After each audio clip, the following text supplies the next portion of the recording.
All right, what's up, Urithiru Coalition members? This is Phantology with our Oathbringer reread, recap, review, whatever you want to call it. We're talking Oathbringer, and this is the idea here is for this to come out on Monday, the day before Rhythm of War. So if you really need a last minute refresher, then this is the thing to listen to. And if you want a refresher on, I guess, Stormlight Archive in general and a hype video episode for what we're looking for in Rhythm of War, then check out that other one. Came out a couple days ago. That's a fun read through. We give our predictions of what we want to have happen in the fourth book, which comes out on Tuesday. It's coming up really fast. Brandon Sanderson is doing his best here, I think, to redeem 2020. So I really couldn't be more hyped. Like, I've been looking forward to this for so long. It seems crazy that it's almost here.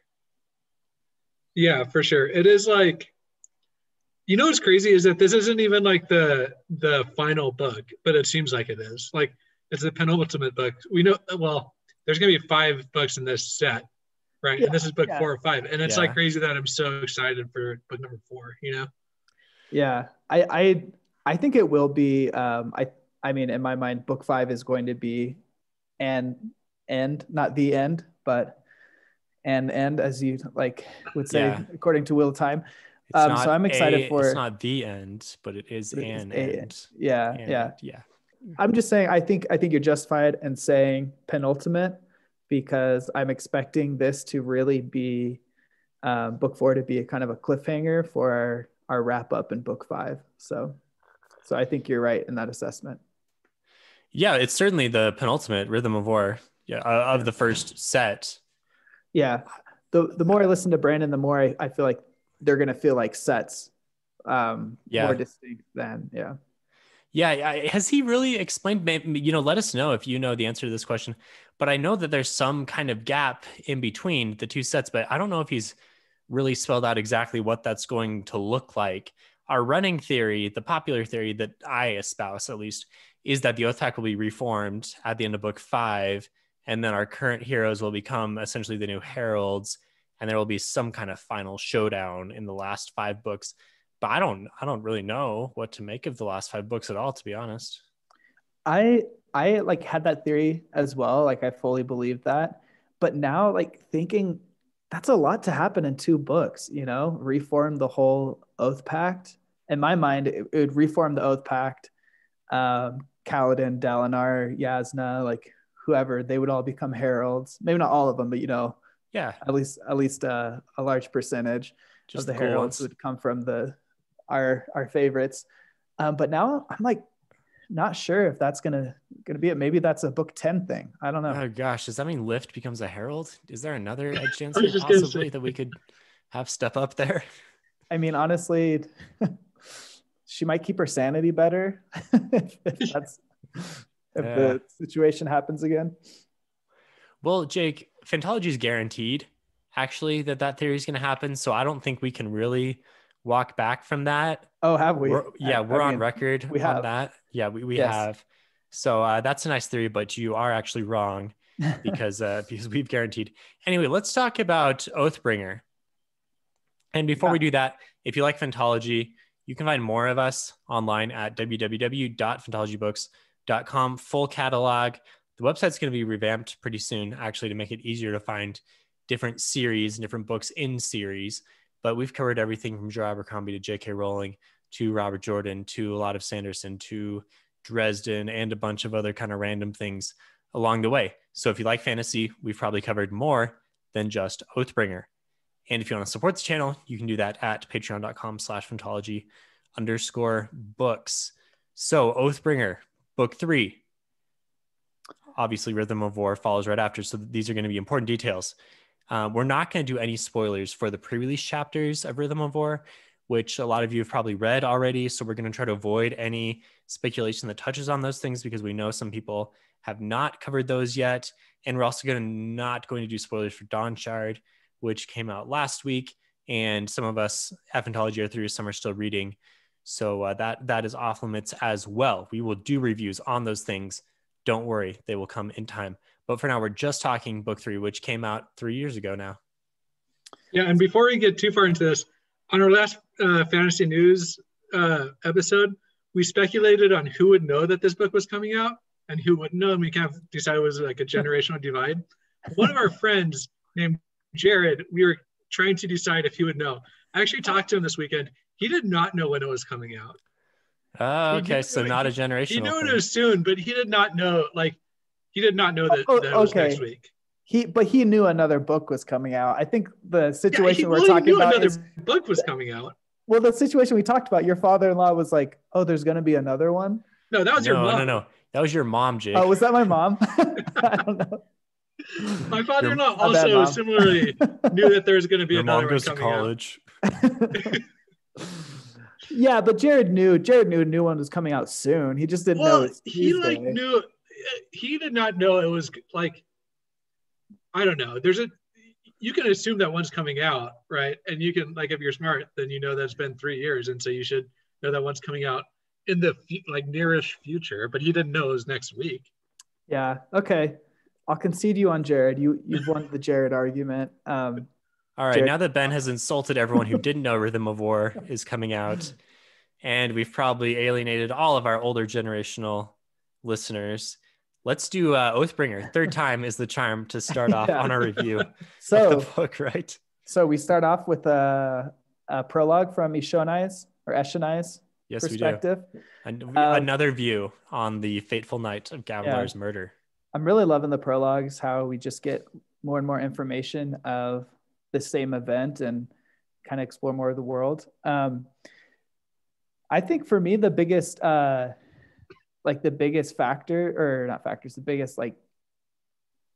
moments in the prologue we find out is Gavilar is wanting to bring back the Voidbringers, what he calls the Singers gods, in order to I don't know if it was in order to just bring glory back to Alethkar, Vornism, or just shake up the world, get things going again. Well, so he's a son of honor.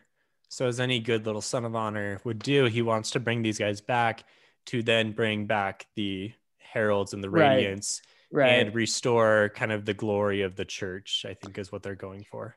Yeah, and I don't know if I really buy that it was really the glory of the church so much that he wanted personally. I feel like it was more personal thing, more of a personal, or more like the world is like too stale right now.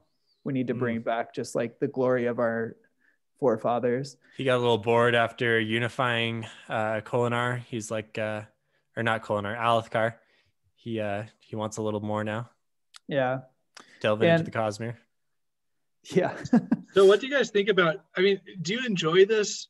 I mean, repetitious prologue? Like I can't think of any other book that we see this in, or series that we see this in. This is kind of like a trademark for Sanderson right now, right? I think it's really fun to see the same thing through different points of view and get slowly doled out, a few more details here and there every book. And it's fun because then you see different characters through different points of view. Like you see Dalinar slumped over drunk. I don't remember if that's this prologue or a different prologue. I think it is, yeah. But obviously now after the events of Oathbringer, it kind of makes more sense because you figure out where he is at that point. But just the different viewpoints. I mean, it throws you right into a new character here, Eshonai, who we saw a little bit of in Words of Radiance, but and we'll get more of in Rhythm of War too. Little bittersweet because she dies in Words of Radiance, and so it was like nice to see her again, but then sad to know, like, knowing where her story goes. That was actually one thing at the end of Words of Radiance. I wasn't sure if she was dead or not. I don't remember if that was actually confirmed. And then in Oathbringer, Venli just finds her body and like, okay, she's dead. And I was like, really? She's just dead? I thought we were doing more with her. Yeah. That's true. And if you kind of put yourself back in your shoes, like we knew that that Rhythm of War was going to be like, everybody was assuming it was an Eshonai chapter or backstory, which it still might be, right? Like we think that it's going to be both. Right. Yeah, Brandon said it's going to be both of them. Yeah, so you're like pretty sure that something was going to happen, and it was kind of anticlimactic. Yeah. Do you think he did it just so? Because he's revealed who a lot of these flashback characters are going to do, or so he's revealed who a lot of these flashback characters are going to be. And he's always said, like, you can't assume that they're going to be alive just because I'm saying this. Yeah. And we're like, oh, yeah, whatever, Brandon. We know they're going to be alive. And it's like, actually, no, they're not all alive. And here's a dead one. I think he was flexing a little bit of his George R.R. Martin feel. He was like, I can do this a little bit. You want this character? Well, they're dead now. So just a little. Yeah. Yeah.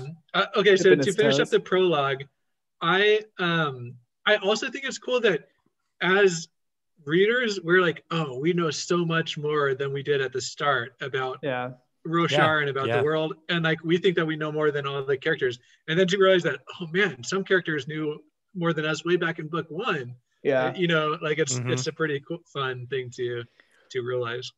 It's kind of, I don't know if cinematic is the word, but it makes it feel kind of like this series, like a TV series where it's like, oh, okay, now we're going to get a little bit, like at the beginning of this series, we're going to get a little bit more information. I don't know what show it's like calling back to, but that's what it's the vibe. It almost feels kind of like a Lost type. I don't know. Maybe not Lost. Yeah, because Lost has a lot of flashbacks like that. I've seen this before in some movie. I don't remember what the movie was or who it was, but it was some like foreign country and there was some kind of like assassination attempt. And then it was through all these different viewpoints until finally at the end, you realize what was actually going on. It was kind of a more unique movie. It was all right overall, but dang, if you know what that movie is, let me know on Discord. I want to know now. Yeah. Sorry for the tease. I think that's a good point, Ben. It's cool how like the further we get in the series, we're like, oh man, we know so much. And there's a lot of that storytelling where you as a reader know a lot more than the characters. But then you go back to a flashback and you're like, oh, wait, no, I'm kind of being put in my place here. I have a lot more to learn. Yeah. The big part of the Stormlight Draw for me is the mystery, right? It's a fantasy, but it's also mystery at the same time because there's all of these different things. I mean, we have Urithiru, we have what's going on with the Oath Pact. We talked about this, what's going on with the Heralds. I mean, I guess I could list off mysteries of this series for a while now. And apparently from what we've heard of Rhythm of War, some questions will be answered. More will be brought up. No big surprise there, but getting those answers is fun. And we got a lot in Oathbringer. And then, so one big point of the prologue is Eshonai finding out that Gavilar wants to bring back their gods, which we now know is Odium, but it seems like Gavilar thought maybe it was a little different, like maybe the Unmade, because he shows her that sphere. And then the other thing we get to see is kind of Szeth's beginning. We see him find out he was bought by a member of the Parshendi Council prior to Eshonai finding out about Gavilar's plans. Yeah, they're like, we bought this dude, and by the way, he's an assassin. Oh, we need an assassin. Okay, well, let's use him. It seems like too coincidental, right? And I was going back and looking at it, and the guy who bought him said it's like he heard a voice telling him he needed to buy this slave. And so I totally forgot like that had even happened. I don't know if I ever noticed it till just now. And I'm like, whose voice is that? Like, who would be puppeting the situation? Would it be Teravingian somehow, or is it Odium? Like, yeah. Do we have record of Odium whispering to people before? Well, at the end, he does to Teravangian. At the very end of the book, when he forms this bargain with him, Teravangian is kind of called out by Odium, and he goes out and they have this meeting. Same type of situation, like he hears a voice through an open window, something like that. Yeah, but that was more, I don't know. I got the feeling that through Oathbringer, obviously Odium's power is coming back more and more with the Everstorm, and so he has more ability to have a presence on Roshar. But maybe he always had that power, and so he was the one talking to him. Anyways, I thought that was an interesting detail, and I'm looking forward to getting an answer to that sometime. Yeah, I totally forgot that detail, but yet another question. So let's go into the actual characters. We want to just talk about each one of our big characters kind of individually. We'll cover whatever plot points you guys want to bring up. And let's start with Dalinar. Dalinar obviously gets all of the flashbacks in this. This is his book, so to say. So Dalinar, Josh in our Rhythm of War hype episode brought up a good point on Dalinar, which was that Brandon really kind of reverses your classical hero arc where you have someone who is the scum of the earth and then you make them good and you come to love them, etc. That's what you typically see. But here, Dalinar through the first 2 books has been awesome, and just like the example, the paragon of virtue here, as he saves Kaladin and the Bridgemen, and he bonds the Stormfather and does all these cool things. And then in this book, it tears it all down, shows you who he was at his worst, and then shows you how he got to where he was. And this is another unique thing that I haven't seen. I can't think of a great example of this that I've seen before. And I really like, I think it's done very well. Yeah. I think it was too. You know, I'm just going to say, like, I know Josh loves Dalinar. Dalinar is like my 3rd or 4th favorite character, because a lot of the times he just doesn't always know what's going on. Like, for example, the visions in the first book, you're like, dude, you just had no clue about what those were, but you thought you did, and so you made like a lot of assumptions on like very limited information. And so in this book, it wasn't so surprising to me that he had such a big such big fail moments, because he's very like just snap decisions go, and we get a lot more of that in this book, but we also did see that through the first 2 as well. So you think Dalinar is stupid? He is not the smartest he's crumb not in the pot, you know? He's not very deft politically, but I think I see him in books 1 and 2 very much like a Perrin archetype. Yeah, okay. But in the sense that he may come off as not intelligent, but it's really, he's, at least in books 1 and 2, I got the feeling that he's very thoughtful about everything. Like, I didn't think he was too brash with the visions. I mean, me as a reader, I didn't know what the visions meant, unite them. I thought he was on the right track at first, unite. Apparently Ben did. Yeah. Well, no, I'm not saying I did necessarily, but I'm saying that he was making like huge decisions based off of these visions. Yeah, but also like he was like outmaneuvered by Sadeas. He was he's not like politically. Yeah, he's certainly politically that deft, because he also, his character now, he doesn't think like that. His character now assumes the like more of the best in other people. But I think there's a huge difference between his brash nature from the flashbacks and just this impulsive, passion-driven creature to the Dalinar we see in book 1, who is all about, okay, no, we need to restrain ourselves, like follow the codes, and which, I don't know. I see a big difference there. I see what you mean. He's not, like, he does fail, though. He does have fails. Oh, yeah. That's what this whole book is about, or about his failures and taking the next step. And gosh, I mean, how do you read this book, Ben, and not love Dalinar? His plot. I really like Dalinar. He's great. Well, because then like you get into the whole like he visited the Unmade and he like. Are you talking about the Night Watcher? Or the Night Watcher? Yeah, the Night Watcher. Definitely opposite of the Unmade. Yeah, big difference. Big difference, Ben. Okay, he visits the Night Watcher, and he gets his memories of his wife taken away, and then right after he gets his memories taken away, he's like, oh, why was I being such a crybaby? Like, why was this a big deal? Like, why did I need to do this? And then he kind of says, I'm just going to recommit to following the codes. And so it goes, even when he got his brain magicked away. Of course he was like, why is this a big deal? Because he can't feel it anymore. So he has no memory of that like pain really. So of course he's like, oh, yeah, I can't get over this. That's now. Fine. You have no memory of the pain, but you should know yourself well enough to know that you wouldn't have gone off the deep end had it not been something tragic. It just annoyed me a lot. All right. Well, we're kind of. So I guess you struggled to get the bridge in between who he was and who he is now. Yeah, like to me, right. That's a good way of putting it. To me, I think the impetus was Gavilar dying, right? Yeah, like, Gavilar dying. Okay. I mean, if we think back to how he was in his younger life, like Gavilar was always kind of his. Gavilar would point at something, Dalinar would go smash it, and there was a point where he almost kills Gavilar, and then he says, I cannot be trusted with leadership. Gavilar is the one.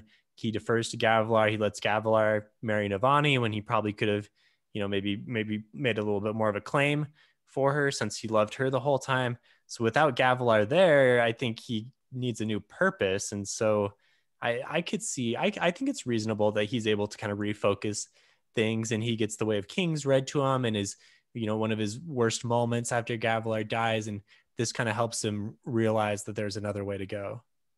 Okay. So what were you guys' favorite moments in his backstory where he's just like kicking butt and taking names? I loved how the Rift, the first time he's at the Rift and fights, because I think this shows his brutality, but it also shows the hint of the good Dalinar we'll see later, because he makes the decision to spare Tanalan, the young you got the name. Prince there, the young prince, because I mean, I don't know if he thought it was necessarily smart politically or what, but there was that hint of a better man in there. And he did for Evie too, right? Yeah, for her as well. Yeah. I guess she was probably the main focus, but you still see like there's a version of him that can do that.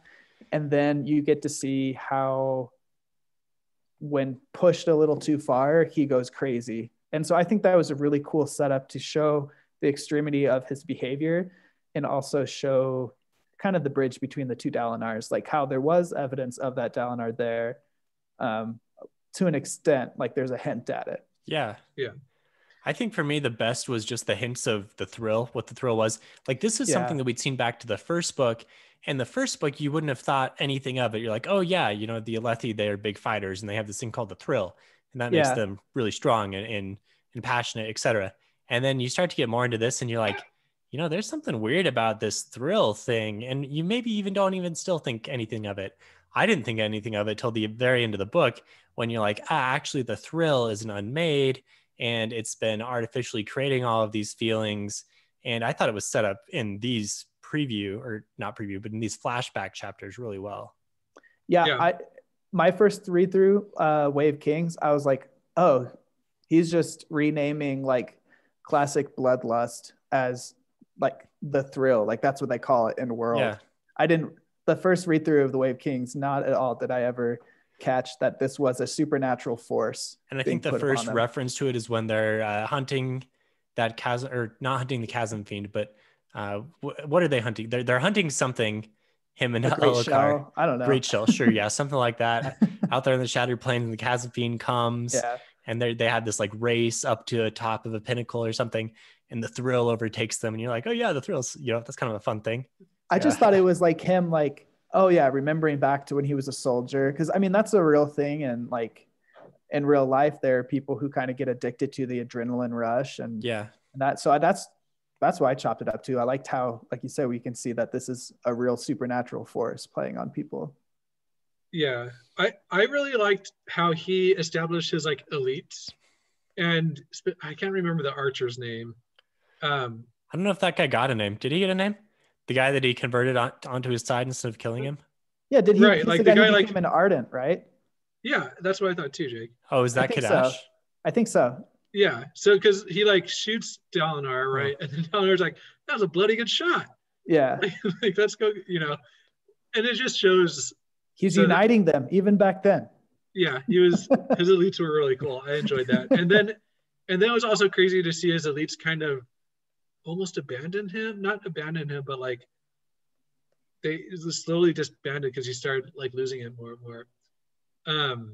I think my other favorite scene was when he stopped an assassination attempt for Gavilar, like using a knife, and then he just like he was looking for a knife, right? Oh yeah, and then he started eating with it. Yeah. Exactly. And then like people are staring at him, and then he like just walks down into the high storm, to go like do something else. And then Navani was like, "You just did more politically than Gavilar would have done the whole evening of showing a Alethi force or something." It was a great moment. Yeah. Hey, the archer wasn't Kadash. I just looked up. I don't know who the archer was. Oh, remembering that wrong. It was a good moment still.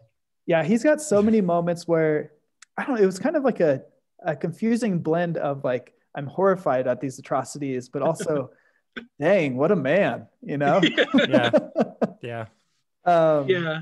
There were parts, if you've read First Law, where he reminded me of Logan Nine Fingers, where you're kind of Definitely. cheering him on, but he's also this brute that could go crazy at any moment. And I got a lot of that.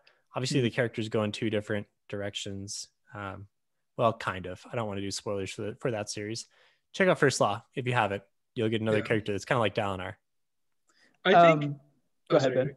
Go ahead. I think one of my other favorite moments of the flashbacks. Sorry, I just got fixated on the flashbacks, and we can talk about present day Dalinar. But his relationship with Adolin and Renarin was so fascinating to me. It was like one of the most touching scenes was when he was kind of going crazy looking for wine, and Renarin walks up with a bottle. And he's like, I know Daddy likes this. Exactly. And then he breaks down that's a and bad just sign. Yeah. He breaks down and just starts hugging him. And oh geez, it's just it really hit home. And how he didn't want anything to do with Renarin because he wasn't like the epitome of Alethi strength, you know? And how that was one thing he still really hadn't overcome present day. You know, he still had a hard time really accepting Renarin. And he had the same conflicts with Adolin too, because Adolin the whole time was trying to please his father, this great warrior, the epitome of all these Alethi values. And I think there's one part where Adolin says like, oh, I won my duel. I'm on the rise here. And Dalinar looks at him and he's like, your shirt's untucked or something like that. And, you're speaking too informally to me, soldier. So they still have, and they still butt heads at present day. Well, Adolin is like a really cool combination between Dalinar and Evie. That was one thing I was kind of disappointed that we didn't get to know Evie more. We did, but just through Dalinar's lens. But anyway, that aside, you can tell that Adolin's mother really influenced him, even down to the caring about fashion more and being able to buck Vorin / Alethi tradition a little bit more. Even down to his hair color. Right? He's described to the T as the combination between the two races. Yeah. I think, and speaking about Adolin, I think it's going to be interesting to see. I mean, obviously in this book, we find out, we've kind of hinted at it, that Dalinar, through his brutalities, causes the death of Evie. And that kind of comes to light at the end of Oathbringer for everyone, because Oathbringer is named after the book that Dalinar is scribing about his past. Basically these memories that we're reading through is what he's writing down. So I'm interested to see how that plays into Adolin's character in the future. It doesn't really seem to be addressed too much in Oathbringer. But there's not enough time in this one. That's the very end. But certainly the release of this book, it's probably a bestseller, but at the same time, what's it going to do to the author? Yeah. At the same time, I guess one more thing I really liked is how even in the flashbacks, it really got me to believe that Sadeas had betrayed Dalinar, even though we know, Dalinar has said in book 1 and 2 that he didn't really have a reason to distrust Sadeas before the betrayal on the at the tower. So even I knew that, but still in that flashback when the rift again, they convinced Dalinar that Sadeas had betrayed him. I was like, I knew it. It's like when it's like in Philosopher's Stone I was just gonna say Snape. It's like a Snape. It's like a Snape moment when you're like, I knew it was you, and then you're like, oh dang, no, it wasn't. I really wanted it to be you though. I really wanted to hate you more. But finally, it was. It never really was for Snape. But that was a good moment. And then just talking about the Evie thing. Obviously, it's a huge tragedy and way terrible thing. But I kind of go back and forth on wondering whether this is that, if other people should see it as that huge of a moment. Dalinar obviously should, and his family should, but when the other nations find out about it, should this be something that is so big? I mean, it's just war, I think obviously the fact that a man is writing the story is big, it's going to upend their entire culture to some extent. But then to just see this through, I guess we assume that the book covers all of the details and the same level of detail that we saw in the flashbacks. If it does, then you could say, well, yeah, it's like pretty eye-opening to see how far the Blackthorn went. Yeah. But it's not But like keep in mind, he's writing this book having already bonded the Stormfather. You know what I mean? Like he has like God's backing him at this point. Yeah. And so Yeah. he's writing this book from a position of strength. You know, if this was like a washed up Alethi warrior writing this book, it would be a different story. Yeah. Also, no one would care. Yeah, that's fair. And yeah, I think people are also conditioned to view him this way because of the Sunmaker and kind of that whole Yeah. Yeah, the whole legacy. like yeah. So I don't know if people would necessarily be surprised. I mean, he did it to make an example. That was why he burned down the rift. So he obviously like knew what reputation he was making for himself, and kind of like you guys were saying, like the fact that his wife died, it's like, well, that sucks, but like, is it really more terrible than like Yeah. burning down Yeah, the whole everything city else, as yeah. it was? You know? Yeah. So Why do you guys think that Cultivation herself appeared to him? yeah, I was wondering this, like, is it just because somehow the shards knew that he would be a big player later on against Odium, or did yeah. it So have to do with his pain? Just like, was it just the amount, like his pain and his like boon that he desired, or did it have to do with also his potential future? I think it was definitely his potential future. I actually reread this part last night, and I think she made it sound like her whole purpose was to make him grow, Uh-huh. and she knew that Odium was interested in him at that point, and so she Mhm. was trying to prune Oh. away the She mentioned- scars that Odium had given him Yeah. and help him grow. Because she said this will come back eventually; these parts will grow back eventually, but this will give you time to grow into who you need to be to handle it. She said let- something along those Let lines. me read the quote. So she says, in doing this, I provide for him a weapon. Dangerous, very dangerous, yet all things must be cultivated. What I take from you will grow back eventually. This is part of the cost. It will do me well to have a part of you, even if you ultimately become his. You are always bound to come to me. I control all things that can be grown and nurtured. That includes the thorns. So one thing there, like she says, even if he goes to Odium, it's good for me to maybe have a contingency and have you still be a part. Like I have some claim to you as well. So I think it's the potential for whatever could happen with Odium. From that quote, I had a kind of an observation that it's kind of similar to, we see this throughout Oathbringer, the idea that Odium will take your pain, take your sorrow. We have that pivotal moment where Dalinar refuses to give in. It seems kind of like Cultivation is doing something similar, though. She's taking the pain. It's not permanent. So, I mean, there's a distinction there, but a little kind of similar ideas that, just give up your pain. Yeah, but one, I guess, is a more sustainable, and the other one is just... Which is kind of in line with the intent of the shards, right? The shards have similar intents to an extent, but then it's ultimately like, I don't know, they're different, but also same, but different, popular GIF there. Same. Yeah. I guess it has to do with Cultivation's intent is to cause growth. And so she's like, okay, we can do this because it's going to cause you to grow. Whereas Odium's is more just... Right. I mean, we can get to that later. I'm really not quite sure what Odium's game plan is with the taking people's sorrow. If we were doing Dawnshard spoilers, we could talk about some Dawnshard theories that have popped up in relation to this. We're not going to do that, but you can find those things on Reddit. Also, question from that quote. She says, in doing this, I provide for him a weapon. So I understand that as by removing these memories, she's providing Odium a weapon, like potentially. Well, I think how is like, that? How is that interpreted?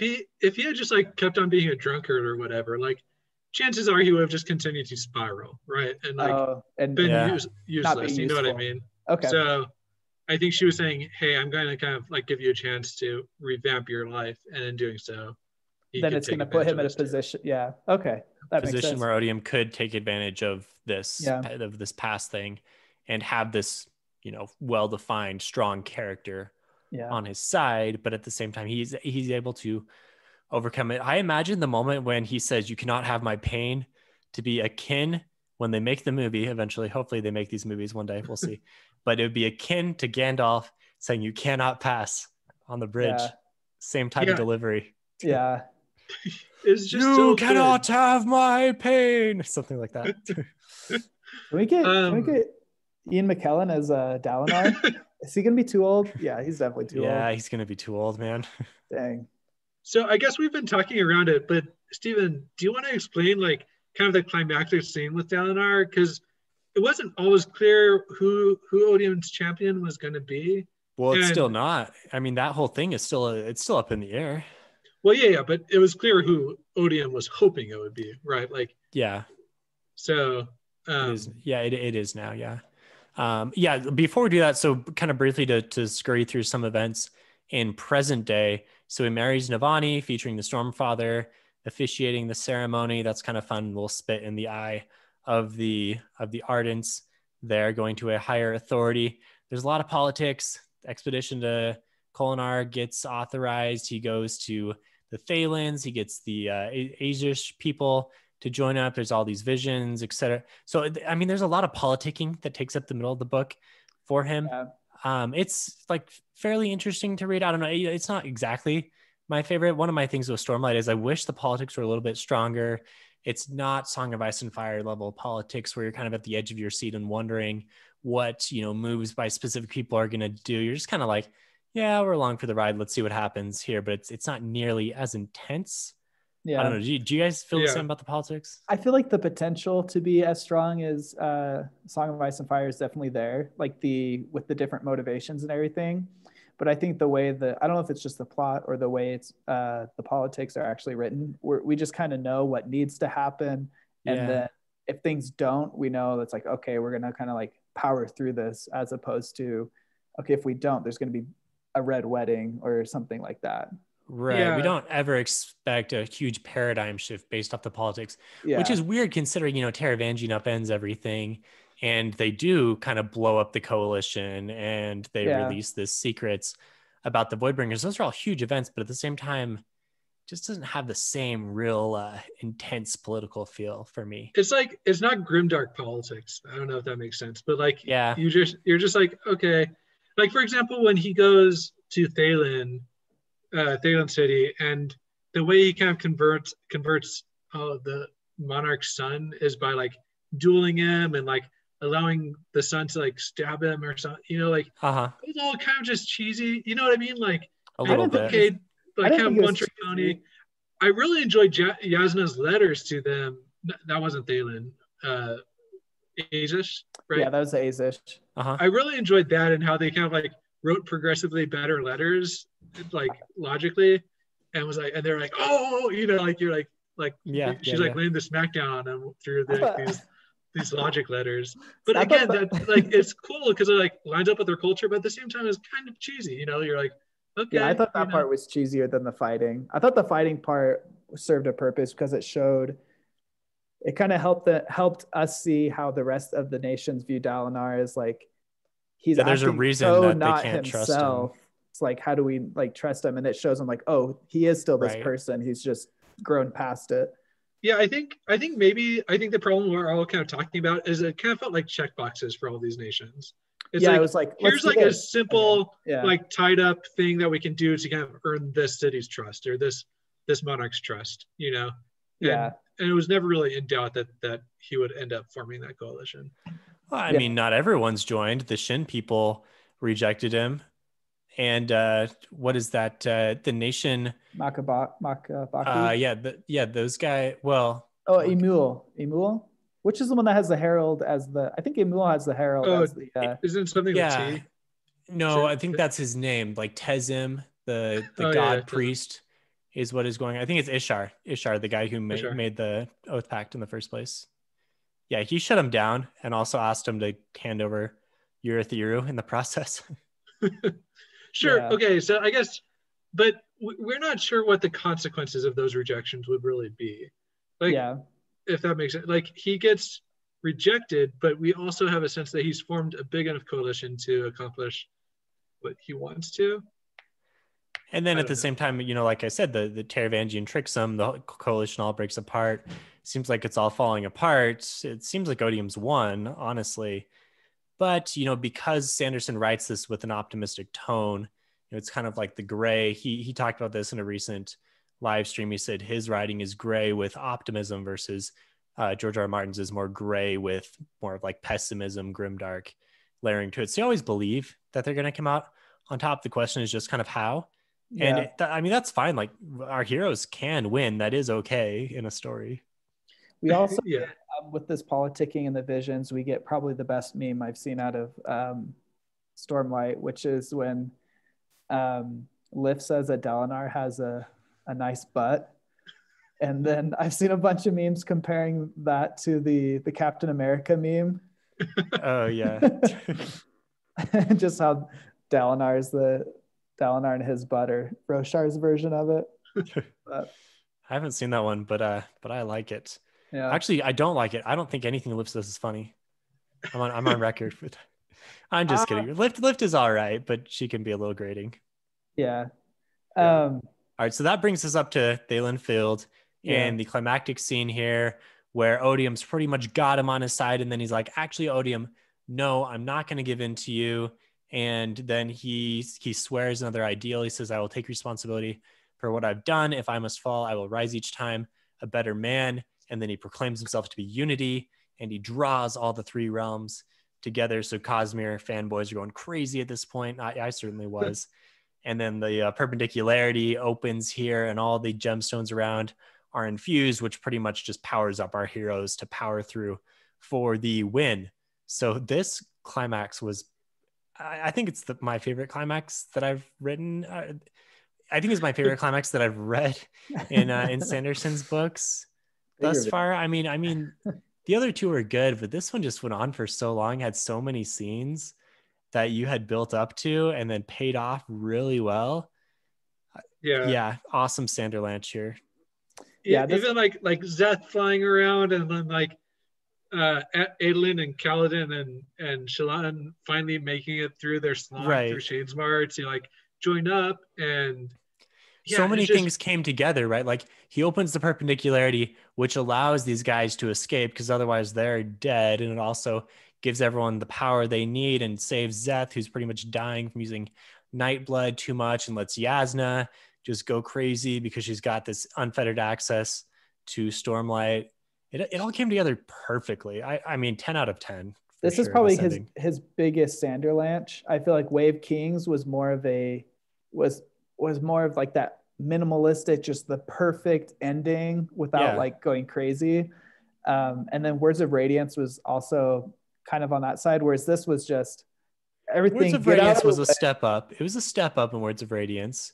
Well, I really finally had the fight between Zeth and Kaladin and everything. And the Everstorm and Highstorm meeting.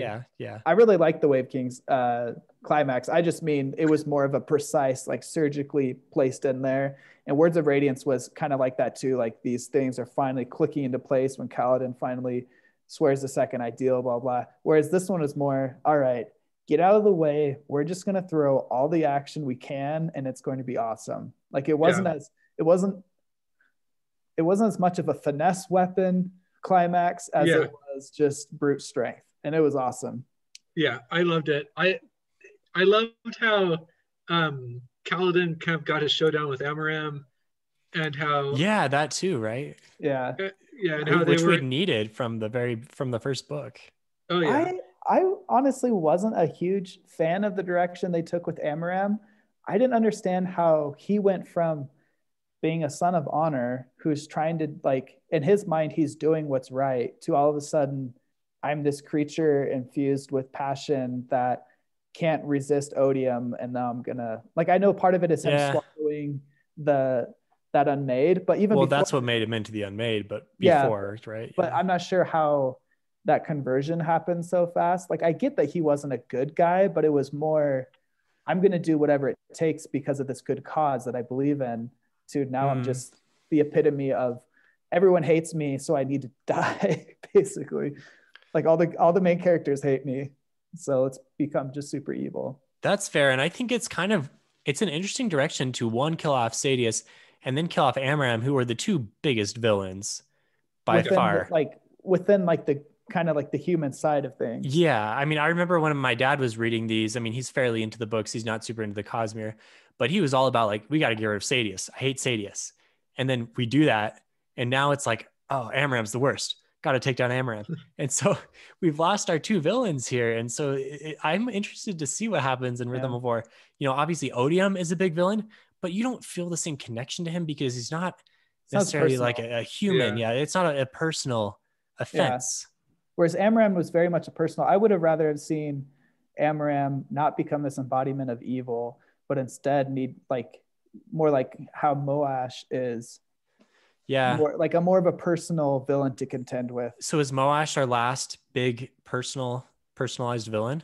That's what it seems like, unless a new one comes out that we don't know of. Taravangian, I guess. Taravangian, he's a really good villain. I kind of want to talk about Taravangian to contrast with Dalinar. Before we go into that, I had just one question, and I don't know if you guys are more up to date on the forums or like the theorizing, but they kind of talk about in this book about whether odium really is hatred, which, you know, odium means in English, or if it's just passion. And so where do you guys sit on that? And then also, how does him taking the sorrow of other people's really align with his intent of either passion or hatred? If it's passion, I guess I could see it because he's like absorbing more, but you think a passionate intent would just be like flaring other people's emotions to just be these creatures of lust, more like we see in the Revel. But I'm not really sure. Like, I understand plot wise, like taking other people's pain kind of makes them into these thralls under his service. But when it comes back to Shardik intent, I'm not sure how that lines up. Nice use of Shardik. Yeah. TM. Shardiel. I haven't thought about this a whole lot. I guess I off the top of my head, I would think it's more of like corrupted passion is odium, or passion that's gone too far. And honestly, I kind of see what he's doing as more of like a classical theological view on Satan, where he's taking away your free will. And so he's taking your pain, which then makes, like you said, Jake, like makes him into a thrall that just serves him and doesn't have free will to act and make mistakes and become a better person. But it's kind of the opposite of the passionate intent, because that person is left with no passion, no feeling, just there's a scene where Odium is speaking to Dalinar. I think it's in one of the visions. I think it's the same vision that Lift shows up in, that he justifies and kind of tells Dalinar like what the world would be like if he wasn't there. I can't remember like the ins and outs of it, but yeah, that's where he kind of says, you guys think I'm hate, but really I'm just passion. Right. But yeah, so I think honestly that's probably all we're supposed to know right now. And I've heard and I don't know if these are words of Brandon or just theories saying that, you know, he might view it as passion. Like it could have originally been hatred, but he thought it was passion. So it's kind of being seen through that tint of glass. But I still don't understand how that really relates to him. Yeah, and I don't think any of the Shardik intents are like a purely negative thing, right? There's no evil shard. Yeah, well, hatred isn't evil either, like in and of itself. Yeah. I mean, on the spectrum, it's a lot worse than love. Yeah, but there's not. But you know what I mean? Like, I guess, I don't know. Yeah.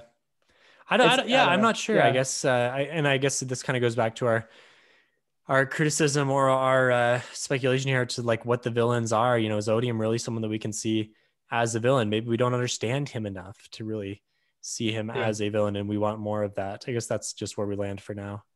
Okay, there's also has any answers on the taking people's emotions. How does that fit into the Cosmere theories? Anyways, go ahead, Ben. Well, I mean, that could also just be what he was telling Dalinar, because he knew that that's what Dalinar wanted. But yeah, very possible. Yeah, like Jake was saying, if you have some theories here, hop on Discord. Invites to our Discord are in all of our social posts and on our website, etc. Not hard to find, and we'd love to have you on there. We have channels that are just geared towards these types of things. I think my favorite Dalinar quote was when he says, "I'm a hypocrite, but sometimes a hypocrite is nothing more than a person who is in the process of changing." And on that note, let's go off to Taravangian. I just wanted to have the last note on Dalinar, I guess. Okay. You can't give it to me because I said I didn't like him as much. So Taravangian, I thought was, okay, one of my favorite scenes in this book was when Taravangian and Dalinar were talking, and Taravangian lays out a scenario, and it's kind of like, if there's three people, and you know, two of them are murderers and one of them was innocent. What do you do? Like, do you imprison all three of them? Do you kill all three of them? Do you let all three of them go? Like, what do you do? What's the righteous judgment? And Dalinar kind of wrestles with the question a little bit. And Taravangian says, you kill all three of them. And he says something along the lines of, that's the purpose of a monarch. That's the purpose of a king, is to stain his own soul so that everybody else doesn't have to. And to me, that like perfectly foreshadows and perfectly encapsulates who Taravangian is. And it's a great comparison to Dalinar, which I think you're going for, right? Yeah, exactly. It kind of it shows their difference.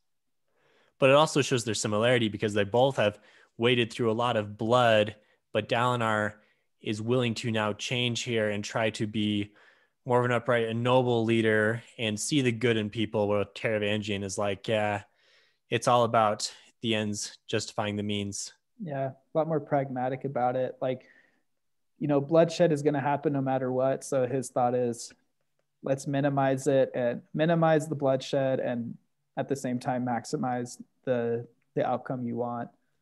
But yeah. So how much of a good faith actor for humanity is Taravangian, do we think? Because he almost kind of justifies, like, along that same justification, like, I'm just trying to help humanity survive all of this. Like, that might have, you know. Seems like he started that way, possibly. Yeah, I definitely think he started that way. I think that's his, like his intent. You do get to see more into the mind of him when he's at his smartest and when his compassion and empathy is at its zero. And he seems that he's acting more like, we need to do this because I'm right. Like, I'm right here, so this is what we're going to do. And he's less motivated by like actually caring for people. It's like that moment he's like, okay, this is a goal that's been placed in front of me. This is how we solve it. Let's do it. And he's kind of like forgotten the goal, it seems like, when he's in that mode. But I do think on average, like when you average all his days, I think on average he is a good ally for his view of the cause of humanity. Like, he really does want to see humanity survive. He's just willing to go to like higher extremities for that. And now he's kind of been defeated a little bit by Odium, and now he's backed off of his all of humanity. And he's let's just save all of Kharbranth. Can we do that, Odium? That's probably not great for the rest of our heroes, because they still trust, Dalinar still trusts him to some extent. I mean, he doesn't totally trust him, but he's still part of the coalition. They haven't killed him. Like, yeah, he knows he like politically kind of betrayed him by like releasing the knowledge he did at the time. Right. But it's not apparent that he's like, they don't know that he was the one that opened the Oath Gate and let the singers into, you know, the army of Parshendi into Urithiru and all that. So they don't know the extent that he's gone to yet. Yeah. I think Taravangian is probably one of the best characters I've ever like encountered in fantasy. I just love his how dynamic he is, like between the days, and just this idea of, you know, people are going to die. Like, let's ensure at least some sort of positive outcome. And how he really, like, he hates himself for it, but he's like, it's got to be done. It's also interesting how he's kind of formed a cult around himself, you know, with the diagram. What's that diagram? Yeah. And how he has like these ardent followers, and it's just like super well done. And then like everything with death, whatever Dalinar is lacking in political acumen. Yeah, that's the word I was going for.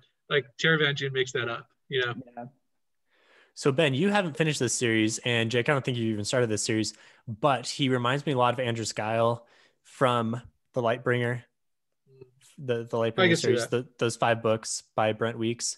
So I'd recommend those. I'm not going to say any spoilers there, but also a great kind of gray, is he a villain? Is he not? What are his motivations? Really good stuff there. Reminds me a lot of what's going on here with Big T. So let's talk about Kaladin. Kaladin, obviously, you know, still a big part of the book, although this is Dalinar's book. It starts off with his triumphant return to Hearthstone that isn't really all that triumphant, as he kind of staggers in there after days of just walking around. The meeting with his parents probably doesn't go as well as he was hoping for, although he does meet his new brother, who I thought was kind of a random addition, but I guess we'll see what happens with his family going forward. And then he like stops his entire high storm and he fights a few fused and he joins up with some Parshendi. I thought this was a fairly strong opening to the book, seeing, getting a look back at the flashbacks that we saw in Way of Kings a little bit. Yeah, I agree. Like, this is one of those instances where I don't think anything could ever live up to your expectations of what should happen. Like Kaladin returning home. Like, I don't know how I would have written it, but I know that reading it was very like just unfulfilling for me for whatever reason.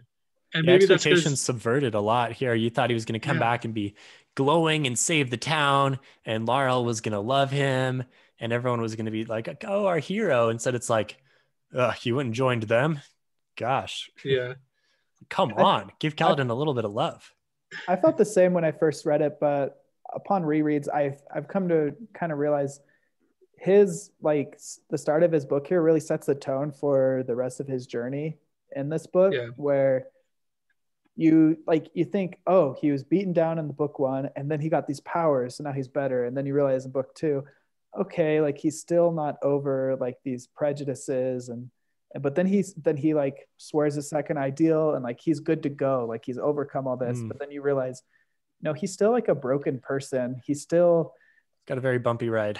Yeah, like he was like, he has the baggage of his brother dying. He has the baggage of just being in war, seeing all these people die, and like the injustices in his life. Like, he's still got a lot of baggage that he needs to work out. And you really start to see it here, where one of the first things he does is punch Rashon in the face when he gets back. that was nice. I think we all leaned into that punch together as a fandom. Ultimate punch. Yeah. But I think it shows that like he's still like, just because he's realized and sworn these ideals, that like realize, oh, this is like, I need to be a better person. He's not fully overcome everything. So let's skip forward in his plotline a little bit. We'll talk about the mission to Kholinar and the Shadesmar travels a little bit, I think, with maybe Shallan and Adolin. But the big moment for him, I think that most people are going to remember, if not the showdown with Amaram, but the failure to swear the 4th ideal, right? This has been much talked about. Yeah. He's so close, still saying, say the words, and he tries to, and then he's like, I can't do it. And he's thinking about the people he's failed and who he's tried to protect. And so there's been so much speculation on what this is. Was that right before he saw, like, as he was watching Elhokar die, or was that in Shadesmar? No. This is in Shadesmar. He's in Shadesmar, and he knows that if he could swear the ideal, he could get enough Stormlight to save. Because at this point, Adolin and Shallan are probably going to die because the fuse have like caught up to them. They're trying to. Adolin's been basically like gutted at this point. He is actively dying. Yeah. Shallan is trying to open the Oath Gate, and she's not able to. So yeah, he thinks, if I could swear this, not only would it be great for me leveling up, but it would also get us out of this terrible situation we're in, and I could go save Dalinar Kholin, who I really, really want to save, but he can't do it. Yeah, I mean, everything just worked together so good, from his like time with the Parshmen to seeing Elhokar die to having that mental break of realizing that there's no, like, the line between good and evil is really hard. And yeah, so it kind of, so we don't know exactly what the ideal is going to be, right?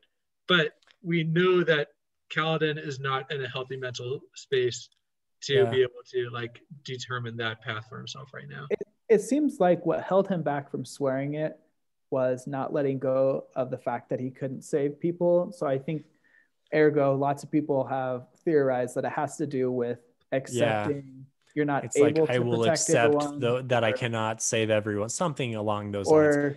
Obviously, or remembering those, or remembering those who have passed, and like not being, just basically being able to overcome that grief. We don't know that for sure, but it seems to at least be part of it. The remembering those who have passed, that's another order. No, that's Edgedancer. I just mean like being able to remember them and not be like weighed down by it. Like, Right. yeah. Yeah. See, Yeah, that's edged answer. I also like that theory that that's the O's, but I think that it's also got to be something like kind of like how Zeth is trying to figure out what the like absolute truth is, or like what Mhm. it's got to be something like who is in the right. Like he's got to say something like, I have to accept that I am the arbiter of uh, my own justice or something like Yeah. that. You know Like, what I mean? yeah. Yeah. For I can for save Kaladin? myself, something like that. Yeah, because he definitely sees that Parshmen aren't all bad, that and that the Alethi aren't all good, and that but at some point he has to pick a side and fight for it. You know what I mean? And he has to I be don't comfortable with that I, decision. I see that as more of that's like too far into Skybreakers. I don't think Justice really has. Well, maybe not justice, but because he just didn't know who to fight for. Like when he was in, what's that city? Yeah, Oh, when when he was like outside Hearthstone. yeah, Yeah, and when he was in Alethkar again, because he's like, I know these are some of those same Parshendi, but I don't Yeah. think I didn't see the connection between that and the fourth ideal. I think he's just gonna like realize, part of the I'll protect those who can't protect themselves. Like I think personally, he's realized that kind of goes both ways. That doesn't just pick. okay, that's But fair. I don't know. It seems like a really personal thing, and we hope that he can move on. And I mean, you're not going to move on past depression. We hope that we can, take a step forward and find a better mental state. We'll see what happens with him in That's Rhythm of War. That's a cool point though, Ben, because as we see with Zeth's progression, that the Skybreakers decide, they follow the law, and according to them, they see the law as the Parshendi are in the right here. They have first right to this land, so they join with them. It'd be interesting to see if some Windrunners join the Parshendi for a similar reason, like you're saying, the fact that, hey, these people are oppressed. These people need to be like someone to defend them because they can't defend themselves. So they join not as like I see the Skybreakers as more active and antagonistic in fighting, whereas the Windrunners I could see being more, we're here to protect everyone who needs it. So stop attacking like it's kind of like the D&D, like chaotic good versus neutral good versus like a oath of alignment. Oath of protection versus oath of vengeance kind of thing. All right, Paladin. See what I did there? Paladin. Okay, so let's go on to Shallan. And the lead in here is Shallan has chosen Adolin, right? By the end. Kaladin doesn't care. Honestly, he shouldn't though. I think there was more development in their love life on Reddit than there was actually. Dude, come on, man! Of the book. Everybody after they were holed up in that cavern there in Words of Radiance, people were shipping them hard. They had this stronger connection because they're both Radiants, are both damaged a little more than Adolin, who was always so cheerful. There were reasons, but that's like one part where it's like, oh, they actually connect and like they realize they have these similarities. They definitely still have things that could push them apart, like the Helaran. But all like the shipping was like I felt like way overdone. I thought it was obvious. That's what we have to do as a fandom. Shipping is required. Like I get wanting to like see more, and I do think we will see more of Shallan and Kaladin and their charisma together. What's the word I'm looking for? Like the connection they have. But I think I don't think that's set in stone just because she's betrothed to. Does she get married to Adolin at the end or just betrothed? Yeah, man, they're married. She gets married. Yeah, but just because they're married, like I think as we see with Shallan, she's got Shallan, the multiple personalities. Like there's more to explore there. But I don't think you think there could be a Vale Kaladin and a Shallan Adolin love square. Well, Radiant really liked. Didn't Radiant really like Kaladin as well? Yeah, I think Radiant probably likes him too. Yeah. I guess each of their personalities could choose someone else. We could bring in a third guy. Yeah. But anyways, I think like definitely Sanderson was laying down the groundwork that there's a connection here for a love triangle. But I think from Kaladin's perspective, would he really be that upset? Like he's not going to pull a Jacob from Twilight and like go Ooh, like the Twilight references are coming out. like We, anytime you got a love known, triangle, you got to break out the Twilight references. We've known that Kaladin has really weird relationships with girls, like his childhood girlfriend that like he still like kind of has a thing for, but not really. And then Talking about Laryl. I think Laryl, because he was like he's her. over her, but like that's the thing. It's like, and then he also had like a girlfriend when he was in the like training to become a war, like training that we heard about briefly. Yep, and her name's won Tara. when he escaped as a slave. Steve was very invested in Kaladin's love life. Dude, I know my Stormlight archive, so I mean I don't know everything, but I know these details. Her name is Tara. Yeah, it's just. Was that when he was a soldier or when he was an escaped slave? I'm gonna say slave because I think that's when he was a slave. I think she gets captured or killed. Yeah. When they're slaves, yeah. Yeah. So I mean, I guess I don't know. I felt like that was kind of out of nowhere. Like I think people, her as a character. Yeah, I think we've always kind of expected we're going to learn more of her. Yeah. But I think what we've seen is that people are kind of really attracted to Kaladin because of his like strength, but he has a very hard time returning those feelings. And then he kind of lets himself, but is very reserved. I don't know. I think it plays into his depression a lot, you know? Yeah, and I agree with that. And that's why I thought it was totally in character for him not to really make a big deal about her picking Adolin. And plus she had way more on-screen time with Adolin, like getting to know him and building a relationship. Yeah. I mean, look, with severe depression like Kaladin's, it is hard to form relationships with people. It's just part of it. Yeah. We've definitely hijacked Shallon's character to talk about Kaladin again. Yeah. To go back to her. Yeah, let's go back to reverse Rand al'Thor here. I think that my favorite scenes from her, my favorite scene for sure with her is when her and Wit are talking in Alethkar and Wit reframes. Kholinar. Yeah, I called it Alethkar, my bad. Yeah. Yeah, so, you're technically correct. Okay, they're in the kingdom of Alethkar in the city of Kholinar that is on the planet of Roshar. In the proximity, yeah. Okay, so when Wit reframes the parable that she had kind of alluded to in the first part of the book of the girl who looked up, right, and her stood up, I think. Stood up. Was it the girl who stood up? Yeah. I mean, it had very like, who's that philosopher who talked about the cave and the shadows on the cave? Plato. There we go. Nice. Plato's it kind of had those same vibes on it, but then we learned, didn't we learn that the girl is the one that brought the high storms to the village or something? Like, it's basically a retelling of the humans coming to Roshar. Right. They're like kept in Shinovar, and then they see Stormlight outside of the walls and then leave and end up bringing the storm to the rest of the world. It was just a very like well done thing, and not only that, but like Wit also helped her lean into her like dissociative disorder, and kind of helped her come to terms with it.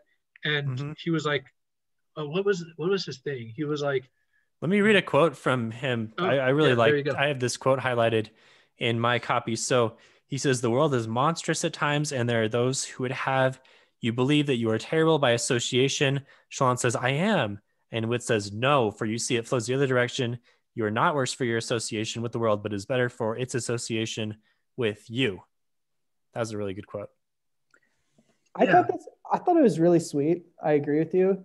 I don't get why Wit is so nice to Shallan and such a jerk to everyone else. Yeah, Wit's kind of like taking her under his wing, man. I like Shallan. I like her character a ton. I think the Shallan persona she has can be annoying with her humor that I don't think is that funny, but I think her as a character is amazing, and I really like her in it. And so like I in that moment wanted to comfort her, but also I'm like, dude, who are you? What's going on here? Yeah, should we talk about Wit a little? I mean, is there anything else on Shallan? I think we kind of covered most of it. I mean, obviously there's the whole beginning part, which I think we're in agreement is a little boring, and the random fight with the Unmade, the Midnight Mother, that was a little bit out of nowhere. I mean, it was kind of cool, but at the same time, it's a good setup for Unmade later on, like introduces you to what they are. But I remember reading it for the first time and I'm like, what is happening? What is an Unmade even? I loved it. This is before I was a Stormlight scholar that I am now. That you claim to be now. I think claim to be key. I think the big parts in her story that are important is we really start to see that Vale isn't just some person she's playing to be anymore. She really has these separate personas. They're a bigger part of her than we thought we were led to believe in Words of Radiance. And like her research side is really cool to see her communicate with the different Unmade. And which one was it that was like, wait, I want to switch sides? That's Sha-Anat. That's not the Revel one, right? Though, but it's the one that was. It's the one that was. That's the Corrupting Spren one. The Corrupting Spren, yeah. And then also, I thought it was really well done. Just seeing her get to Kholinar and it's like, here's some good I can do. Here's something I can control. Let me go do that. And seeing it fall apart and just her feeling so like worthless and like no matter what I do, there's just this futility. Nothing is going to work to better this. You know, what was one of my favorite scenes was when she was trying to study the Spren in Kholinar, and she like tripped in such a way to reveal her safe hand in front of Adolin, thus inspiring Shamespren to come. And it like just showed you like this girl, like she was like, because kind of the epitome of Vorin traditionalism at the start of the series, how she was very proper. Very shy, like very shy. I mean, obviously she kind of had a mouth on her and would like make sailors blush. Yeah, like classic, it definitely showed how far she has come, that she's like still shamed at it, like she's still ashamed of what she just did, thus the Shamespren, but willing to do that, you know what I mean, like willing to put herself out there like that. I will push back though, at the beginning she was never the epitome of a proper Vorin lady. She was always like the spunky, go out and she was always world type. People think I'm the epitome, but I'm not like other Vorin she girls. kind of aspires to be though, like I don't know. I'm not your typical. That was a good moment. Another top moment for me was when she I don't remember exactly what the details were here, but she got a crossbow bolt to the head and she just shrugs it off. Yeah, that it's honestly, like, when that happened, I was like, dang. Yeah. Yeah. So I guess going for the head is not quite enough to kill these zombies. And was her drinking in this one too when she was like, that was undercover? Yeah, that was probably the low point of the book for me, honestly. Her stabbing her own hand wasn't doing it for you. The drinking in the bars with everyone, I was like, what are we doing here? It went on a little long. Okay. The first part was the weakest part for me, if we're going to talk overall about the book. Yeah. It got progressively better. Okay. Let's do some quick hitters because we're already going long, but I mean, these first three were the big ones. Those are the three that we know the most about so far. Okay, so going into Adolin. So for Adolin, I thought the down for me was that there were basically zero consequences for him killing Sadeas. We don't know. Maybe there will be in Rhythm of War, but they're like in the beginning. So that was really odd for me. Like who killed him, and then obviously other things happen. They forget about it. Then at the end, he's like, "Oh yeah, by the way, that's me. So I can't be king anymore. Nice, good thing I killed him. So I can't." Well, yeah. One thing I did appreciate was that, like when he told Shallan, and they kind of bonded over how screwed up they both were. Yeah. It was cool to see like them focus on he's not just this perfect person. You know, he's got his own stuff going on. The other kind of big talking point for Adolin is just the fact that he's not a Radiant. He's just kind of a regular dude. Like he's a good swordsman. He's really hot, but at the same time, like he's not a Radiant. Yeah. But he gets powered up a little bit because in Shadesmar, he's able to like make this extra special bond with his dead Spren, his Deadeye Spren. He learns her name, Maya. I think in our hype episode, we actually called her Mara. Sorry, Maya. That's Maya. Short for something. But anyway, she's Maya. And then in the battle in Thaylen Field, he actually is more fighting in the city, but she's able to come to him in not the 10 heartbeats, but 7 heartbeats for some reason at a critical part to save his life from the Thunderclast. So we know that there's like something extra special going on here with this relationship. And this is another thing that I think people are excited to see more of. He's got a I mean, they gotta explore that further, right? Or Yeah. Yeah. and he's That's got, right. I think he's got a lot of good qualities that would make him an edge dancer, the dueling and No, he's not going to bond man. He's not going to become a knight. We need a normal person. Well, if he did That bond Maya, he would be a edge would be dancer an because edge she's a dancer. cultivation Yeah. sprint. I think was Jake saying. Yeah. But I agree with you, Ben. We need a normal person. And by normal But then person, I mean what's the none point? of these guys are normal. He can't be normal and then something happened with Maya, you know? He could be something else. We know Which- already well, that like yeah. Renarin is not the traditional truth watcher. Yeah, It- but I mean, is there really any difference between him being a Well, Knight's Radiant or think- his own version of a Knight's Radiant? I think that he could be like more of an ambassador type person to the Spren if he's able to heal or like bring back Maya. He could, Yeah. you know, Okay. like Okay. Phantology. I mean, or- Maybe not it's- gonna say spoilers for what we've read so far in Rhythm of War, but I think that Ooh. aligns. look at the cover and you could probably infer some things. Yeah, or Maybe- read the back flap and it will maybe tell you. he like revives her and they don't have a Nahel bond, but they have just like, oh, I'll be your shard blade whenever, but he doesn't have radiant powers. She might become the Roshar version of Nightblood. Maybe. I think Brandon's willing to go in every which direction and think- break his own rules. So I think would expect it to Nightblood be is something different. is the Warbreaker version of a Shardblade, right? I don't know. All right, so moving past Adolin. Well, one thing with Adolin, there were theories that he was going to be Odium's champion because he killed Sadius, right? Yeah, I remember. I he like still that could be. theory. And then that kind of got like sidelined because I was Dalinar and whatever. But do you think the revelation of how his dad killed his mom, like, do you think Could we push don't him see away anything? from everything. Yeah, we don't have time to see the repercussions of that, but that's another thing that could lead Yeah. him towards that. We know he's got potential for some brash action Yeah. when he stabbed Sadius through the eyeball.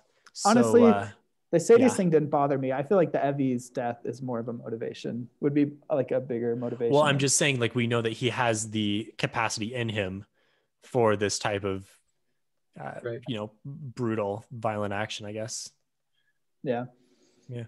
Okay, so moving on from Adolin. Yeah, moving on from Adolin, let's go to Navani. Navani is going to be a larger character in Rhythm of War. Here, she marries Dalinar. She kind of assists him, holding everything together. She has some good moments where, after Dalinar goes off and gets drunk because he can't handle it, she holds the coalition together for a while. She advances tech a little bit. She's basically the Steve Jobs of the world here.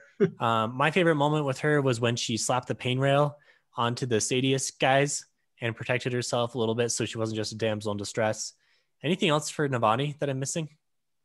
I think getting married to Dalinar is a big moment for her. Mentioned.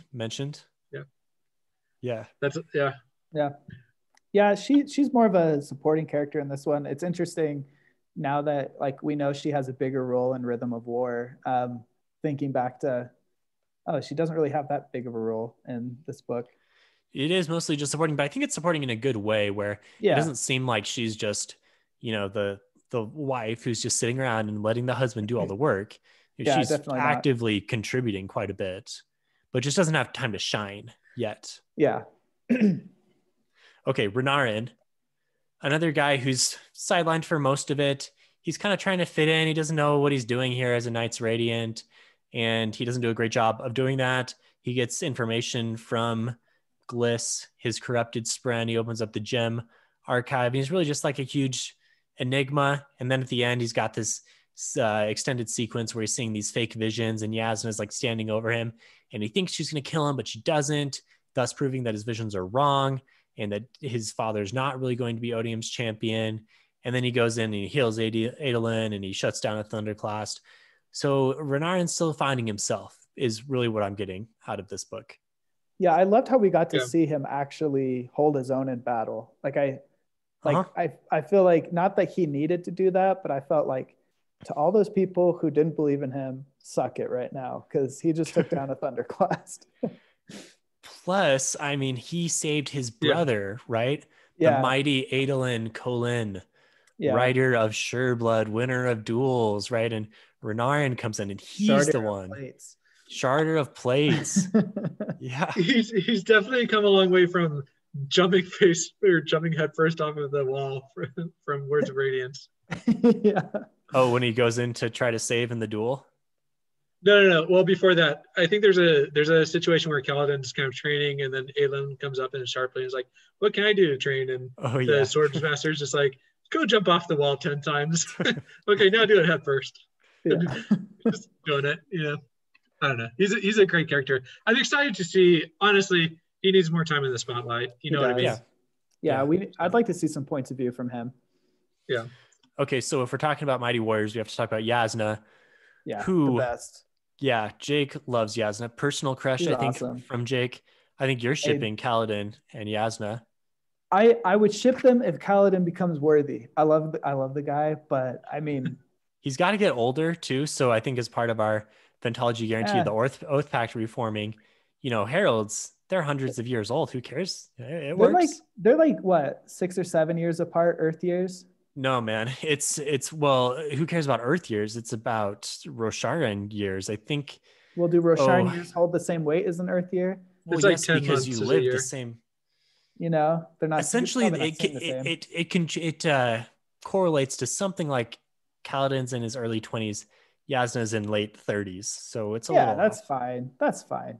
Okay. I guess maybe in Vorin culture. Anyway, Yasna returns finally.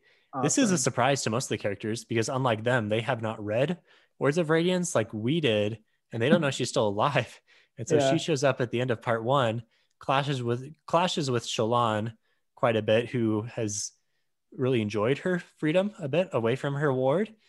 And then the big thing for her is coming in at the end as a totally OP El Scholar, turning people into crystal, forming air into whatever substance she wants, making stairs out of the air, and holding the breach in the wall on her own. She's really awesome. You're just looking at the cover art. Yeah. yeah, that's right. So what ideal do we think she's sworn? We could probably she at the third ideal? She's at least third. Well, okay, so does it correlate for every order? Because we think fourth is the ideal where you get your plate. And so the speculation is like, has she sworn that ideal? Has she gone far enough? And there's a scene where there's all these geometric spren like swirling around her. And it seems like she could form plate if she wanted to, but she doesn't actively ever. So is that kind of what you're questioning? Yeah. I mean, I guess. Yeah. I don't know. She's definitely, I think she's at least as strong as Kaladin, if not. No, she's definitely stronger. She's further along than Kaladin, I would say. I think she is. She's been a Radiant. I think she's been the Radiant for the longest that we've seen. Maybe Shallan. Yeah, Shallan, she had a sharp. Yeah, unsure when Shallan really. Yeah. And Shallan as well, we have no idea where she's at. She's definitely said ideals since we've known her, but we don't know the number, and we don't know like how the numbers correlate between There's also a theory that Shallan might have her plate as well, because I think there's a point of view towards the end with her and Radiant, and they're looking around, they're like, wait, which one is Shallan? And they think it's the redhead Shallan, but she's actually Radiant at the time. It's like, okay, well, you have plate then. Yeah. Unless that's how the theory goes. Illusion. Yeah. But yeah, no idea where she's at. This is all going off the theory that the fourth ideal, well, I guess the equivalent of the fourth ideal for different orders is where your cousin spren come in and form your plate. That's what most of the fandom believes, and I would be surprised to see if that wasn't true. But then at the end for Yasna, she becomes the queen. Nice little queen. She has some like info dump, like not info dump, but like mic drop reveals. Like, oh yeah, I knew about the Voidbringers. Like, yeah, she always knew about the Voidbringers. She had this ideal to kill the heralds, and she wanted to get over to Shinovar, which are some radical ideas that we may see. She wants to kill the heralds to reform the Oath Pact. So she seems to be willing. She's almost along the veins of Taravangian. Like, she's willing to make some sacrifices to preserve things. I think she's a fantastic choice for queen. We're all about Yasna. I wouldn't say she's as gray as Taravangian. She's just more, she's like logical the same, but in her mind, killing the heralds are all insane anyways. They're not really alive. Yeah. What's the big loss? She's definitely logical, but like, even when she invites those thieves like in that alley with her and Shallan and just kills them all, you're like, I guess that's okay because they had been robbing and maybe They were raping gonna, people, but they were gonna kill and rape them. So still, man, it's you got like a Batman style justice right there. It's definitely cause to everyone make loves you. Batman. Okay, Okay. so Venli, we see a little bit of. We're obviously going to get much more of her in the next book. We already kind of talked about our confusion / disappointment with Eshonai getting Yeah. offed so early. She becomes Odium's mouthpiece. She Dalinar meets with Dalinar. She shuts down the peace talks there a little bit, and then Jake at the end well, she bonds with with Timbre. Timbre. I don't know That's how how to you say that word. Yeah, Timbre. Yeah, she swears the first ideal in the midst of all the Thaylen Field battles. Her point of view was really cool to see how her like greed or corruption from the last book really slaps her in the face when she sees what like she brought on, basically. Yes. Like this is all her fault, and seeing how her people are still suffering. They're just under a different subjugation, basically. Yes. So this is a good, like, ooh, I've made a huge mistake. yeah. And it was really cool to see her like own that, and not just, I just assumed she would be like, sweet, now we're killing all the humans, but seeing more of a rational mindset there. Also, confusion on my part was Timbre. She picked up Timbre from Eshonai's body. Yeah. So when they found Eshonai and pulled off the shard plate, there was this little glowing thing that was hovering around, and she's like, cool, I'll take that. So was that supposed to hint that Timbre was about to bond with Eshonai? I think they had already bonded. Had they bonded? I would say it's the same thing that happened at the end with Hoid, Wit picking up Elhokar's cryptic spren from the Rebel and Kholinar. Because we don't get any hints at her interacting with the spren, Eshonai interacting with the spren like that in Words of Radiance.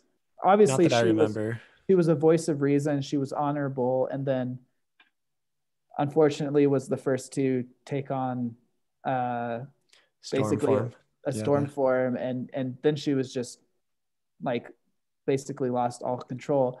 Yep. So we don't really see that, but that's what it must have been hinting at, right? That Timbre was originally meant for Eshonai. I think it's interesting that you could just pick up a spren that was meant for someone else. Like, are they both really will shapers? Because they were pretty different personalities.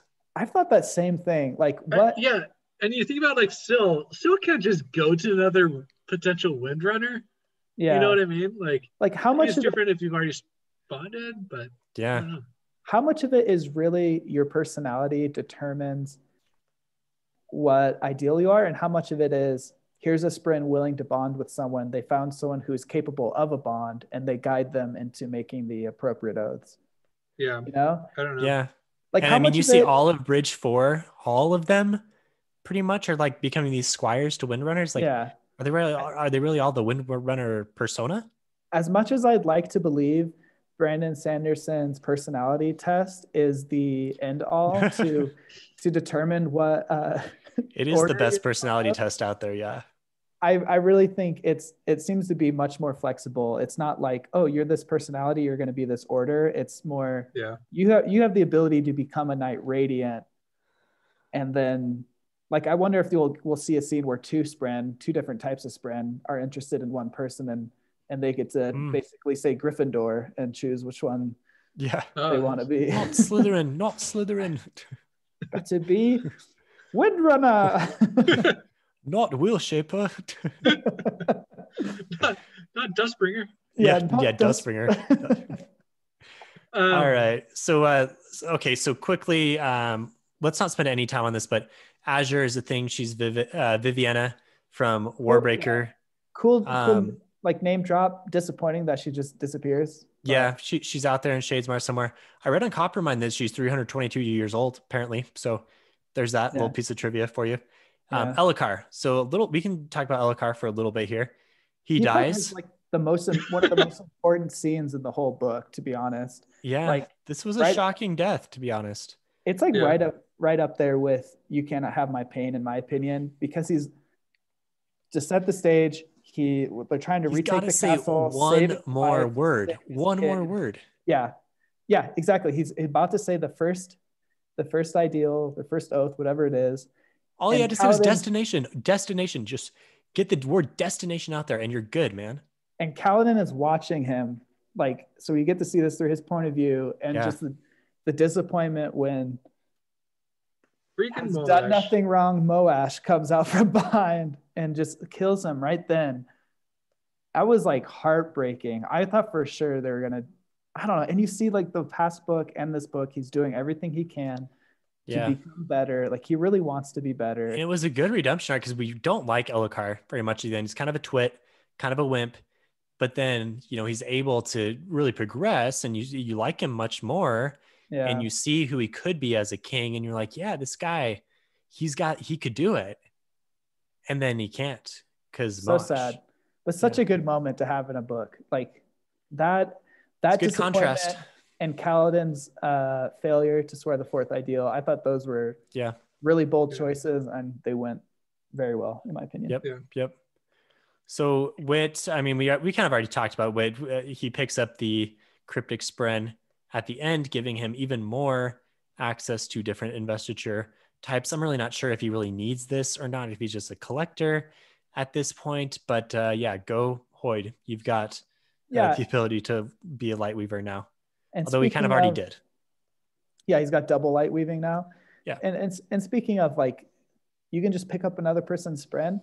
Like, is Wit really broken enough? They always talk about you have to be broken to be a Knight Radiant. I think we kind of like. Well, I read don't into think that. Brandon doesn't like that. Yeah. as I'm saying much.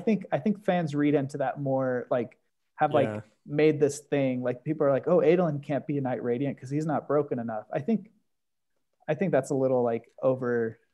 Yeah, I think the point is that Yeah. everyone has shortcomings. Yeah, everyone's broken. No one is like Yeah. this perfect human and mentally and emotionally. All right. So speaking of imperfect and crazy humans, we get Zeth for a little bit, mostly towards the end of the book. He is back alive and he's a Skybreaker trainee. I thought the scenes where he was training as a Skybreaker were kind of fun. He tricks him by falling into the water, cleaning off his robes. And okay, he's not hit at all by the colored balls or bags or whatever that was. And then when he swears to Dalinar and then unsheathes Nightblood and goes in and chops the Thunderclast in half, which there's a cool, actually on YouTube, there's a really cool like little animated scene of that if you want to really nerd out. Then he helps out Dalinar, obviously gets Honor's drop. And then at the very end, he swears to cleanse Shinovar of their false rulers over there. So Zeth is set up for some good stuff. But we didn't get a lot of him here. And he's still perfectly weird. I think his paintball episode was awesome when he was paintball. That's what it was. Yeah. Yes.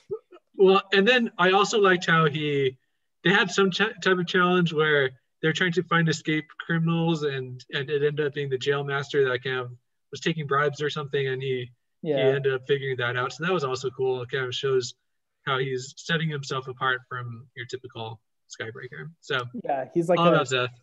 He's like not just I'll be a Skybreaker, but he's like a really good version of it. He's done just taking other people's orders for the heck of it. Yeah. So. I think it's interesting how we get to see a more rounded view of Nail in this as well. And like with the events of Edge Dancer have really shaken him. And so he seems almost less crazy than any of them at this point. I like how we get to see that other side of him. Yeah. All right. Just a couple more, and then we're a wrap here. So Bridge 4, including Moash. There was an entire sequence of the book where it just went through different Bridge 4 viewpoints, which I thought was really necessary because I feel like Brandon's having a hard time figuring out how Bridge 4 continues to fit into the narrative, but he really wants them to. And I thought he did a pretty decent job here of, showing they're still off doing their thing, but at the same time, they were conceived as these slaves and now they're not. And so he's got to show this progress, but there's also all of these other characters taking up screen time. So it's a little tough to fit in Bridge 4, but we saw enough of them. I thought Teft was probably the best of Bridge 4, swearing the third ideal, willing to, save or what was it, to forgive those he hated, even if it's himself, something like that. Protect those. What about the swear? Yeah, it was pretty, well, I don't know. I think it was forgive himself was the essence of it. But like how he sold his coat and how they used his Bridge 4 coat to like infiltrate and steal the Yeah. honor blade. Big L. Man, that Yeah. was heart-wrenching. And so anyway, Teft was really well done. Yeah.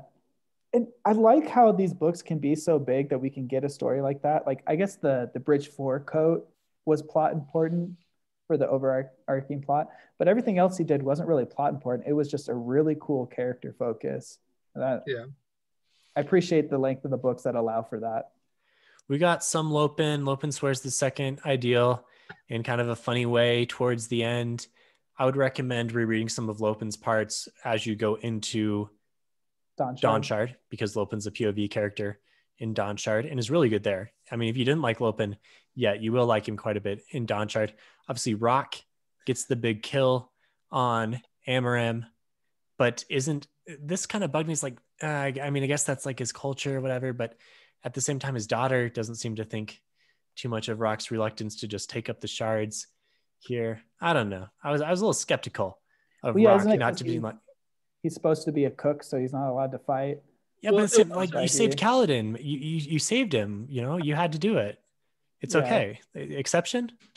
No. Well, and also, didn't he like come down from the peaks in order to win a shard blade? Yeah. Like, or maybe just right. as part of the entourage? That seems a little. At odds. What? Yeah. Yeah, we'll have to do some research here. Yeah. Come on, Rock. All right, so then let's end by talking about Moash. I think we've kind of talked through everyone else. Well, we did have our crazy heralds, but maybe we don't have time to speculate on big Cosmer, things like that. So Moash, we're accepting, I guess, that Moash is the new big bad as far as the personal big bads. And he was a slave to the Singers for a while. He impressed Leshui by killing her earlier, brings him back in, says, okay, you killed a king here. Nice work.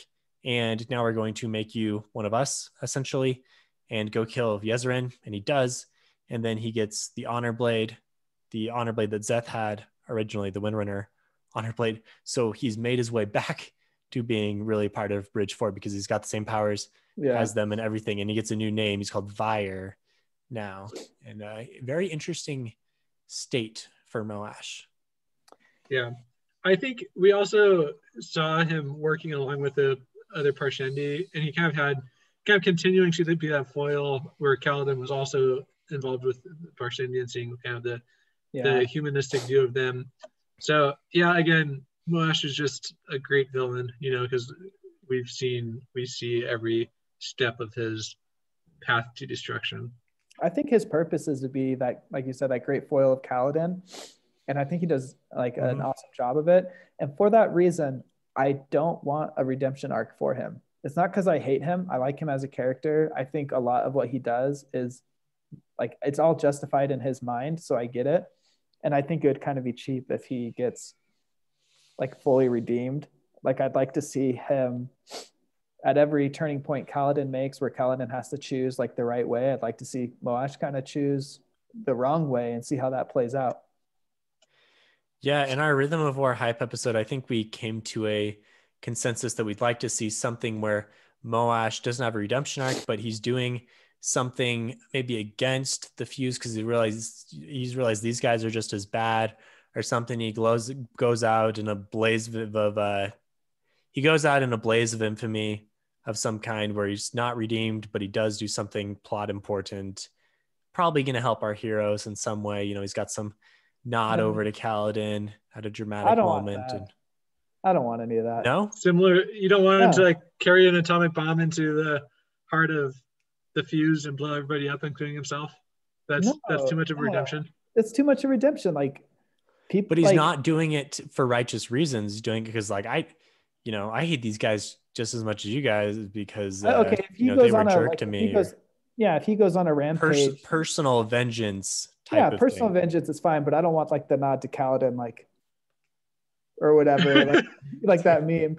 I want it to be like, I would like to see him be like fully under Odium's control, where he just decides, I don't want to feel bad anymore, so I'm just gonna offload all this and just do what I'm told and not have to feel responsible for anything anymore.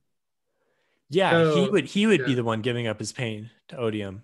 Yeah, he for sure has. Yeah. And again, let me know how that works with Odium's intent. But like the same idea, like he's decided, I can't feel this pain anymore for all these people I've let down and all these things. So I'm going to give it to Odium. And again, that's a foil to Kaladin, who has to somehow overcome holding on to all this pain. But Kaladin, obviously, we hope is going to choose to overcome it by being at peace with it, as opposed to offloading it like Moash does. All right, let Jake know. Join Discord, talk with Phantology more. Links to that are going to be on our social posts. Thanks for listening to this lengthy review of Oathbringer, but it had to be. I mean, the book is long itself. I wouldn't expect it. We're planning on doing 5 reviews for Rhythm of War. We're going to review every part. So if you thought this one was long, just wait for a Rhythm of War episode. If you were to smash those all together, that's going to come out. That book is going to come out tomorrow if you're listening to the podcast. So look for, I mean, I'm excited for that to show up on my doorstep. We'll have to see how quickly we get through it. Again, it's going to redeem 2020. I promise everything is better from this point out. Don't know if I can make that a Phantology guarantee though. We are recording this on Friday the 13th of 2020. So oof. So this is the darkest hour. This is the darkest hour, the darkest timeline. Yeah. The brighter days are ahead. All right. If you like Phantology more, you can find more episodes at www.phantologybooks.com. Support us on Patreon at patreon.com/phantology_books. And like I said, join on Discord and chat with us and let us know what you're thinking of the book and of Oathbringer and of Rhythm of War. Hopefully this is a good primer and can help you remember a few details, because there are a lot of them. Like we said, over 1,200 pages for both books. Awesome. Thanks, guys. All right. Yeah. We'll see you guys later. Join us on Discord. Peace.